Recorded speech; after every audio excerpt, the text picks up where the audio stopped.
Speaker, the Prime Minister is spinning that he negotiated a great deal with the U.A.E. It's such a great deal that the text is nowhere to be found. No details have been provided.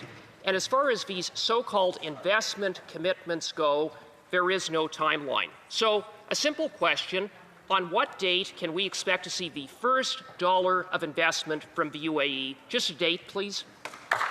The Honourable Secretary of State, Canada Review Agency.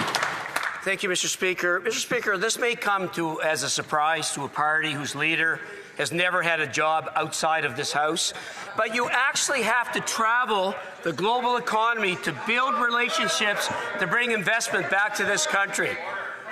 Mr. Speaker, our side is focused on building the strongest economy in the G7.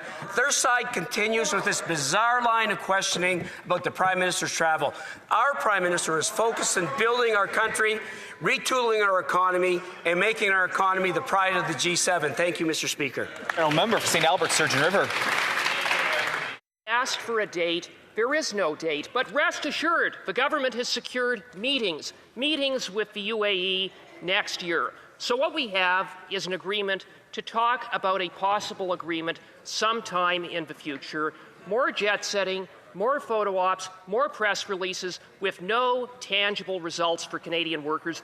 Is this the best we can get from the so-called master negotiator? The Honourable Parliamentary Secretary for International Trade. Well, Speaker, I think it's a great day when you hear a foreign government deciding to invest $70 billion in our economy. That is, we're talking about AI, infrastructure, and agriculture to create those jobs. This is about making sure that we can leverage their sovereign fund and our pension funds to create opportunities for our economy right here at home. Like companies like Mila, which is launching a new partnership with the U.A.E.'s Technology Innovation Institute, or BlackBerry, Speaker, who signed a partnership with U.A.E.'s Cybersecurity Council to strengthen cybersecurity cooperation and infrastructure, or Invest in Canada, which is working with the U.A.E. to partner to identify, explore large-scale investments right.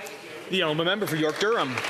Mr. Speaker, when Canadians travel, whether it's a holiday with family or a business trip with colleagues, they come back with good memories and maybe a souvenir or two.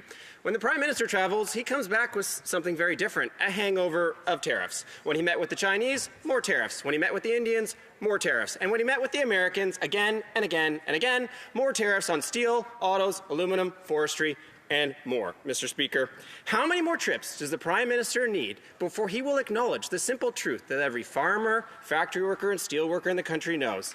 His policy is failing them. The Honourable Minister for Artificial Intelligence. Mr. Speaker, thanks for the question. You got to wonder what the opposition will really support. They can't support a deal to invest $1 billion in critical minerals from the U.A.E. They can't support $70 billion coming in from the U.A.E. Maybe it's just because they want us to be distracted from what they also opposed. On Monday, they opposed LNG, Canada Phase 2 in British Columbia, the Darlington new nuclear project in Bowmanville, 18,000 construction jobs, the Red Chris mine expansion in northwest British Columbia. Mr. Speaker, the real question is, what do the opposition support? The Honourable Member for York Durham. Mr. Speaker, an agreement for the future is no solution to today's problems. An agreement with the U.A.E. is no agreement when there's no investment. We know that Canadians have moved $124 billion out of Canada. If Canadians have no faith in this government, why would any foreign investor? But more troubling, the real and present danger is the inability to get a deal on the things that count. On steel, on aluminum, on canola. Canada's chief trade negotiator said today there is no negotiations ongoing with the U.S. When will we start negotiations and get a deal? The Honourable Secretary of State for Labour. Mr. Speaker, the Conservatives voted against the budget. And I just want you to know what you voted against. You know what you voted against? You're cheering for voting against the largest pay increase for the military, a defense spending plan. You voted against the nuclear plant in your riding. Mr. Speaker, a tax cut for 22 million Canadians, a national school food program which the Conservatives called garbage, Mr. Speaker, 1,000 RCMP personnel, 1,000 border officers. That's what you voted against, Mr. Speaker. So when the Conservatives vote against the budget, they vote against Canadian Order. And I'll just remind the Secretary of State to please address his comments through the chair. The Honourable Member for Okanagan, Lake West, South Kelowna. The Parliamentary Budget Officer says the Prime Minister abandoned his own fiscal anchor, the one he claimed was key to preserving Canada's AAA credit rating and keeping borrowing costs low. Fitch warns federal finances run, and I quote, a high risk of further deterioration. Is the Prime Minister breaking his own fiscal promises because he's incompetent or because he just doesn't care about Canadians' future? The Honourable Parliamentary Secretary to the Secretary of State for Labour. Mr. Speaker, let's talk about how Canada is one of only a handful of countries around the world that maintains a AAA credit rating. That stamp of approval means that we have not just a strong but an enviable fiscal position. The head of the IMF has said that Canada is acting decisively to use its fiscal space to make the investments that are going to boost our productivity and growth. We are on the right track. Mr. Speaker, you know when Canada lost its AAA credit rating? In the early 1990s, after the party opposite was in power with reckless deficits and ballooning debt. For Okanagan, Lake West, South Kelowna. I'm from BC. David Eby has taken us off a fiscal cliff simply because they said the exact same things and got downgraded. Now, Canadians are paying nearly 50% more on their credit cards since 2015, while this Prime Minister maxes out the taxpayer's credit card. The Parliamentary Budget Office says the government broke its own debt-to-GDP promise, and Fitch is warning of fiscal slippage. Is this costly credit card budget proof of reckless spending or proof of total economic mismanagement, Mr. Speaker? The Honourable Secretary of State for CRA. Mr. Speaker, like that member, he should actually read the report before citing it and get up in the House to talk about it. According to the Parliamentary Budget Officer, and I quote, current fiscal policy in Budget 2025 would be deemed sustainable over the long term.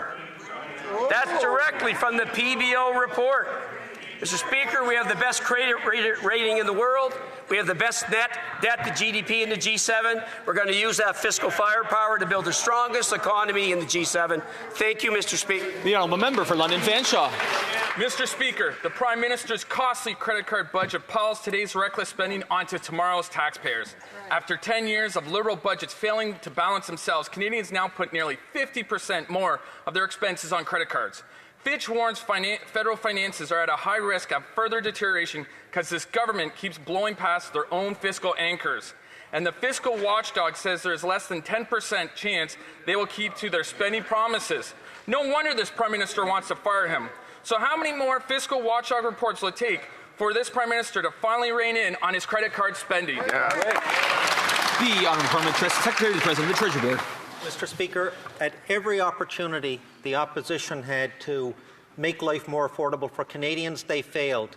They voted against more affordable early learning and childcare, against lower taxes, eliminating the tax on new home purchases, Mr. Speaker. They failed Canadians at every opportunity. The common sense Conservatives, Mr. Speaker, where are they? One member is here, two members behind the curtains.